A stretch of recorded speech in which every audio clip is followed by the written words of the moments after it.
Bonsoir, Laurent Fabius invente la diplomatie menaçante et sélective. Le bâton pour Israël, la carotte pour la Palestine. Yigal Palmor, diplomate israélien, autrefois en poste à Paris, ancien porte-parole du ministère israélien des Affaires étrangères, nous dira ce qu'il en pense. Bonsoir Yigal Palmor, merci d'être là.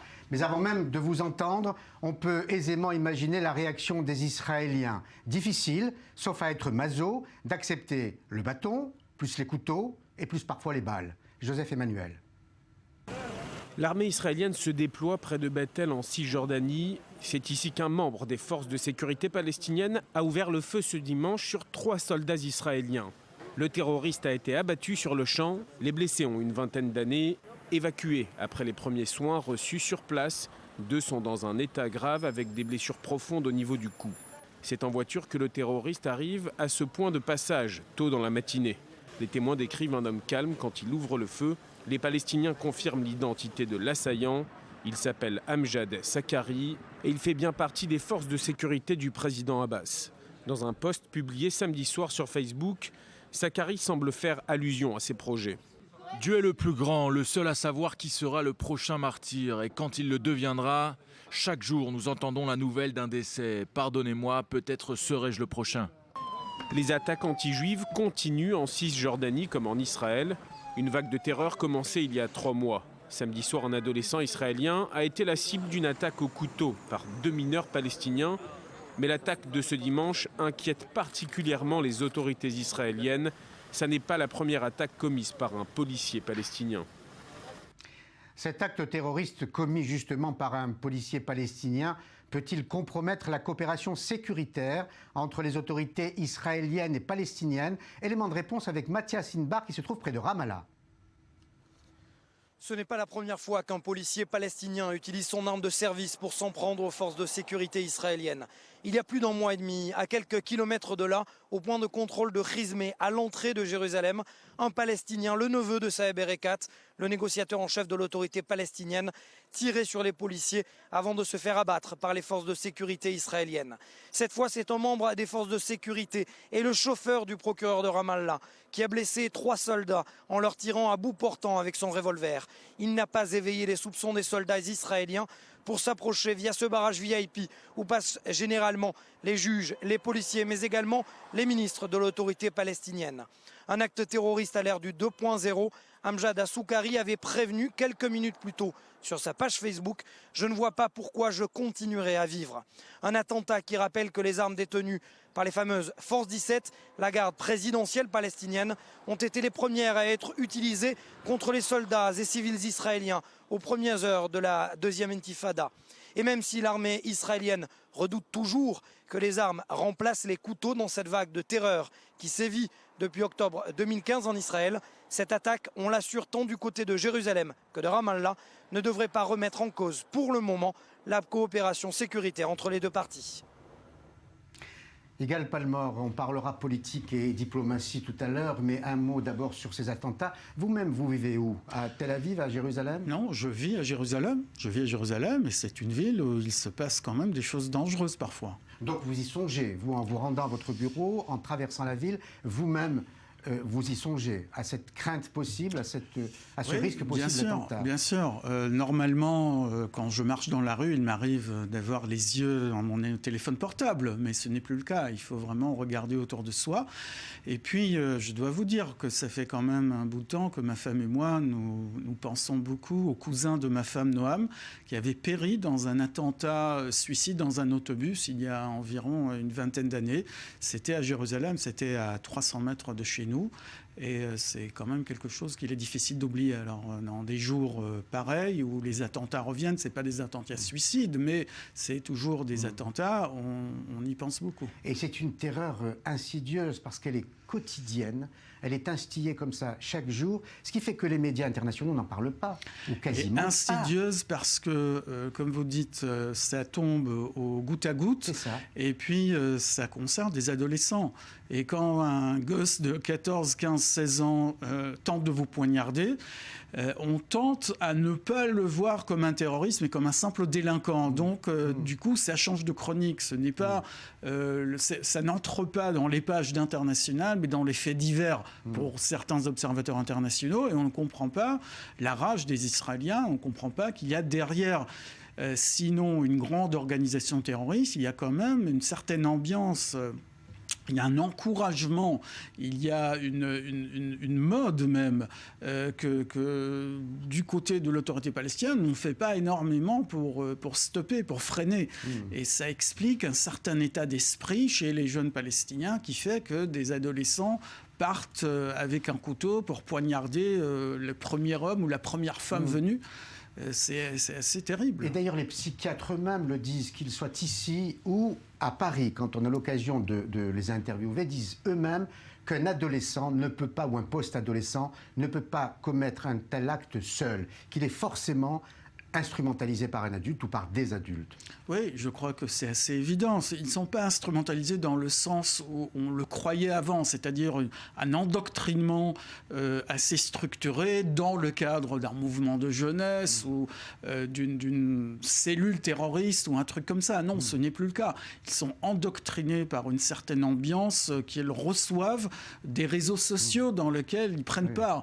Donc ce sont des choses qu'ils voient autour d'eux. Et puis, il y a quand même une certaine responsabilité très lourde de l'autorité palestinienne, parce que lorsque des terroristes sont glorifiés, l'adolescent qui ne sait pas faire la part des choses, il voit quoi ? Il voit que le héros du jour, c'est quelqu'un qui est allé poignarder des juifs et qui s'est fait tuer. Du coup, il devient une célébrité. Les adolescents admirent qui veulent-ils émuler aujourd'hui ? Eh bien, des vedettes de sport, des vedettes de pop et de rock'n'roll, mais aussi les célébrités de la télé-réalité. Et quand on leur montre des terroristes qui sont morts en commettant leur acte comme autant de héros de télé-réalité, ils perdent peut-être la possibilité de distinguer entre le bien et le mal. Oui, et on travaille beaucoup dans cette émission sur le décalage souvent important entre perception et réalité. On le voit bien, ce décalage énorme entre la réalité telle que vous la vivez ici et cette perception d'indifférence en Occident et notamment en Europe. Et cette indifférence-là, ou cette perception d'indifférence, est accentuée par le fait que les Israéliens eux-mêmes se montrent très dignes dans la réaction face à cette terreur. Il y a la souffrance du jour, et puis après, la reprise du travail, le mode de vie, comme si rien ne se passait. Oui, tout à fait. Ça fait de très très longues années que j'assiste à cette incompréhension totale, ce manque d'entendement de la part des Occidentaux par rapport à la réaction israélienne aux attentats. Les Israéliens ne se laissent pas faire. Il y a un attentat, j'allais presque dire, on n'en fait pas un drame. Vous voyez ce que je veux dire ? La vie continue. Je me souviens qu'il y a un certain nombre environ 15 ans, lorsque Sylvain Shalom était encore ministre des Affaires étrangères, il devait rencontrer une délégation de l'Union européenne à Jérusalem. Dans l'après-midi. Le matin, il y a eu un attentat dans un autobus. Il y a eu plusieurs morts. L'autobus, évidemment, a explosé. Il a brûlé. Et la délégation européenne s'était dite qu'ils allaient d'abord venir déposer une gerbe sur le lieu de l'attentat avant de rencontrer le ministre. Eh bien, lorsqu'ils sont arrivés en début d'après-midi, ils sont arrivés sur les lieux, l'autobus n'était plus là, la route était déblayée, la ligne continuait à fonctionner, les gens continuaient leur vie et ils ne savaient pas où déposer la gerbe. Et ils avaient fini par en arriver à la mauvaise conclusion. Au lieu de dire « ces Israéliens sont très forts, ils ne se laissent pas briser l'esprit par les attentats », je les ai entendus dire « finalement, c'était pas si grave que ça, l'attentat ». Et là, il y a un véritable abîme de malentendu entre les deux côtés de la Méditerranée. Difficile dans ces conditions de répondre d'une manière apaisée à l'appel lancé par Laurent Fabius, appel en forme d'avertissement à l'égard d'Israël. Si Jérusalem refuse de participer à une conférence internationale, Paris reconnaîtra l'État palestinien. Laura Duhamel. En Israël et dans les territoires palestiniens, la déclaration a fait mouche. Alors que le processus de paix est au point mort depuis plus d'un an, l'annonce du chef de la diplomatie française suscite de vives réactions. Car Laurent Fabius a prévenu. Si cette initiative aboutit comme les précédentes à une impasse, la France reconnaîtra un État palestinien. Une potentialité qui a évidemment ravi le chef de l'autorité palestinienne. De son côté, Saeb Erekat, numéro 2 de l'Organisation de libération de la Palestine et négociateur en chef avec Israël, a lui aussi salué l'annonce française. Nous saluons les déclarations de M. Fabius. Nous pensons que la guerre contre la terreur doit réussir, mais nous ne pouvons pas assurer cela sans contrepartie, sans la fin d'une occupation israélienne et de l'établissement d'un État palestinien au sein des frontières de 1967 avec Jérusalem-Est pour capitale. À Gaza, par contre, peu importe l'ouverture de nouvelles négociations, on se prépare déjà à la prochaine guerre avec Israël. Ici, à l'est de la ville de Gaza, les héros des souterrains construisent des tunnels et à l'ouest de Gaza, les héros testent les roquettes tous les jours et tous les matins. Ils se préparent en permanence dans les airs, au sol, en mer et sous terre. Quant à Israël, le gouvernement de Benyamin Netanyahou a salué avec froideur la déclaration française. Cela incite les Palestiniens à ne faire aucun effort et la signification d'une négociation, c'est de faire des compromis. Mais l'initiative française donne toutes les raisons aux Palestiniens de ne pas négocier. L'opposition porte également un jugement très sévère sur cette initiative. Quand Israël est bloqué sans projet, le monde fait pression, la France aussi. La seule façon de se libérer de cette pression est de venir avec un projet israélien.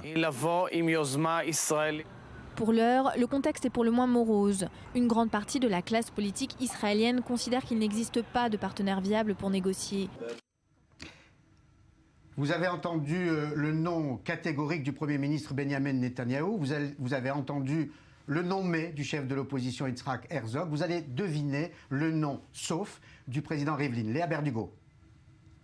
La proposition française pour une résolution du conflit israélo-palestinien aura fait réagir jusqu'au plus haut sommet de l'État. Le président israélien Reuven Rivlin s'est exprimé à ce sujet lors d'une conférence de presse donnée aux ambassadeurs ici au ministère des Affaires étrangères. Selon le président israélien, le dialogue avec les alliés doit être fait directement et non pas réalisé par le biais d'une conférence internationale. La réaction est donc moins vive que celle de Benyamin Netanyahou ce matin en Conseil des ministres. Le Premier ministre israélien avait déclaré que si cette initiative était mise en place, eh bien cela aura pour conséquence directe d'inciter les Palestiniens à refuser toute concession. Le ministre français des Affaires étrangères, Laurent Fabius, avait déclaré que si ce processus échouait, Paris reconnaîtrait l'État palestinien. L'idée de Benyamin Netanyahou est tout autre. Il a répété aujourd'hui sa volonté de négocier directement avec les Palestiniens. Le chef du gouvernement israélien a de nombreuses fois accusé par le passé Mahmoud Abbas d'internationaliser le conflit. 3 nuances de non et donc un flop pour Laurent Fabius, Dror. Oui, effectivement.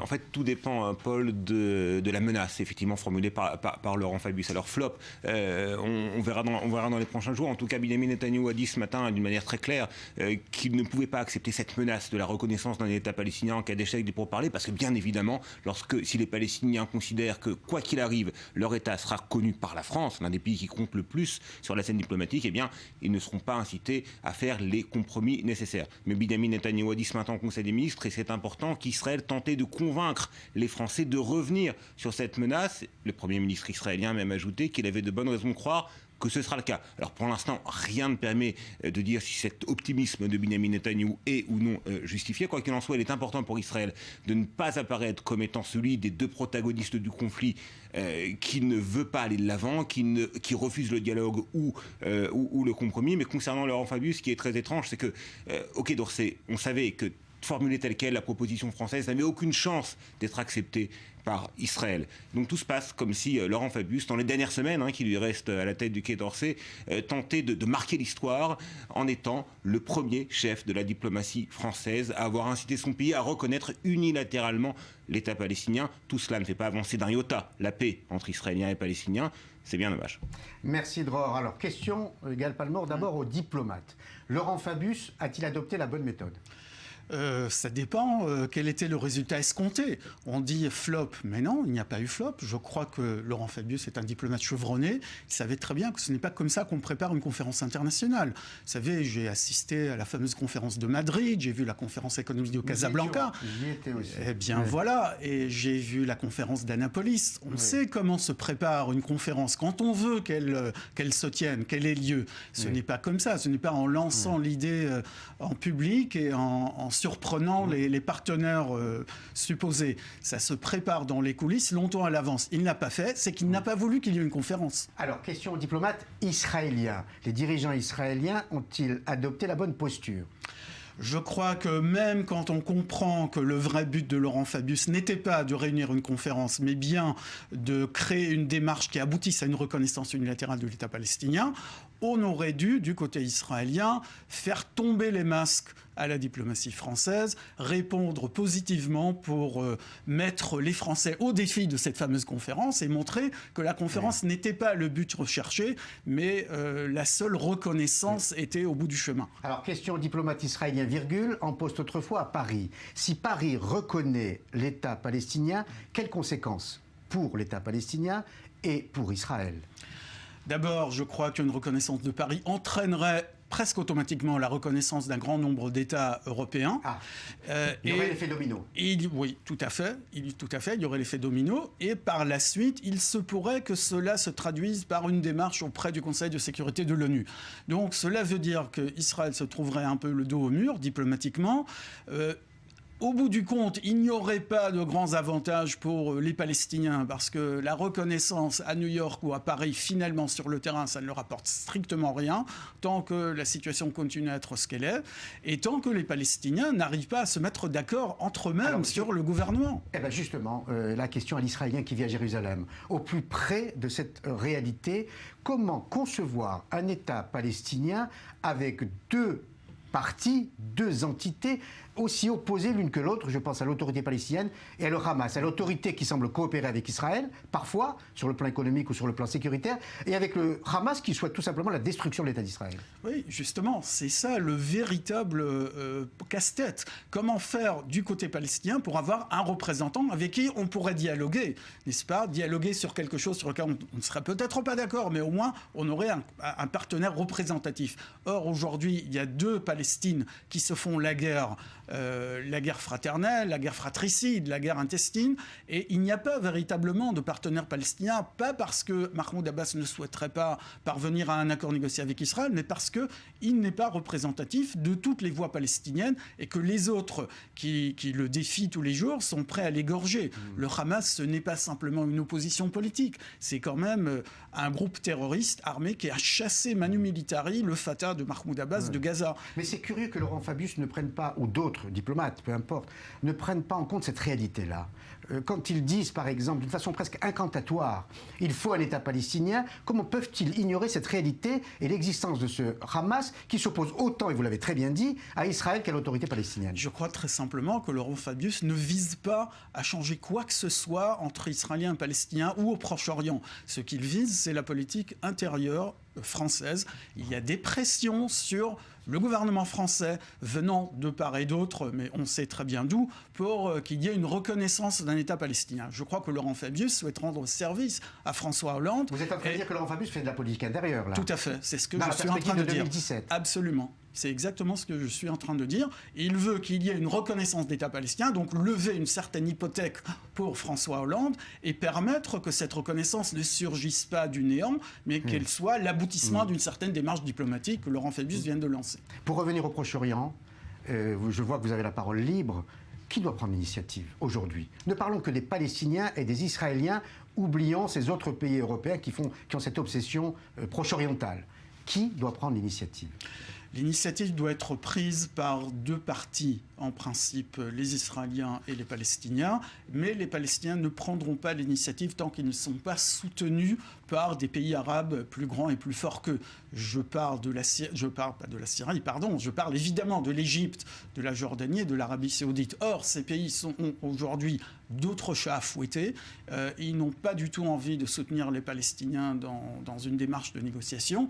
Et du coup, une initiative israélienne serait la bienvenue, ne serait-ce que pour dynamiser un petit peu la situation. Je ne crois pas que ça mènerait à une négociation, parce que de l'autre côté de la frontière, il n'y a pas vraiment, je ne dirais pas qu'il n'y a pas de partenaire, il n'y a pas de vrai leadership qui est légitimé par son propre peuple pour négocier avec Israël. C'est ça le vrai problème, ce n'est pas le partenariat, c'est la légitimité interne du côté palestinien pour négocier avec Israël. Mais au moins, si Israël prenait l'initiative, il y aurait une certaine dynamique qui permettrait à Israël de sortir son épingle du jeu. Dialogue impossible entre Israéliens et Palestiniens, dialogue improbable entre Syriens et Syriens. La rencontre a bien commencé à Genève, mais sur fond d'attentats meurtriers. Jonathan Serrero.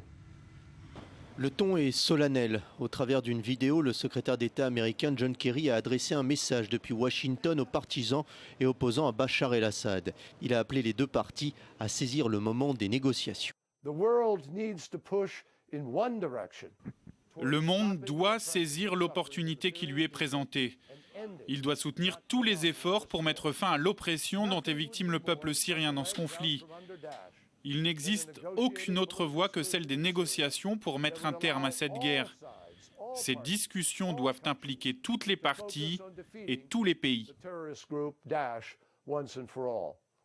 Après avoir menacé de se retirer samedi, le Haut Comité syrien des négociations a fini par accepter de s'entretenir pour la première fois dimanche avec l'émissaire de l'ONU Staffan de Mistura. Les représentants de l'opposition au régime de Damas sont désormais prêts à entamer les pourparlers. Nous sommes là et nous sommes prêts à entamer des négociations. Nous attendons toutefois de la communauté internationale qu'elle prenne les mesures nécessaires pour faire appliquer la résolution signée par les 15 membres du Conseil de sécurité de l'ONU. La résolution 2254 de l'ONU, adoptée en décembre, fixe un cadre aux négociations. Elle exige l'arrêt des attaques contre les civils et un accès aux populations assiégées. L'émissaire onusien a tenu à rassurer ses interlocuteurs sur le futur des discussions. Je sors d'une rencontre courtoise et constructive avec les représentants du HNC. Nous avons pris le temps d'entendre leurs inquiétudes. Nous leur avons expliqué notre plan d'action et l'ensemble des réunions que nous devons mener. Nous devons faire preuve d'optimisme et de détermination. Les négociations sont prévues pour durer 6 mois et doivent se dérouler de manière indirecte. Elles vont s'atteler à régler les questions humanitaires mais aussi politiques avec la mise en place d'une autorité de transition au pouvoir de Bachar el-Assad. L'organisation d'élections d'ici 2017 est aussi à l'étude. La partie est cependant loin d'être gagnée. Le gouvernement syrien, par la voix de son ambassadeur à l'ONU, Bachar al-Jafari, a accusé l'opposition de ne pas être sérieuse dans ses demandes. Il a rappelé que l'objectif de Damas était de mettre fin au bain de sang dans le pays, sauf qu'un attentat perpétré dans le sanctuaire chiite de Saïeda a fait un peu plus de 60 morts et environ 110 blessés. L'attaque a été revendiquée par l'État islamique. Alors, Yigal Palmore, une solution est-elle possible? Est-ce que vous y croyez? Oui, je crois qu'une solution est possible, seulement il faudra être très très patient. La situation, le contexte régional n'est pas propice à une avancée des négociations entre Israéliens et Palestiniens. Il faut, pour les Palestiniens, il a toujours fallu un soutien régional. Les leaders palestiniens qui étaient prêts à avancer sur la voie de la négociation et du compromis avec Israël ont toujours eu besoin d'une légitimité arabe.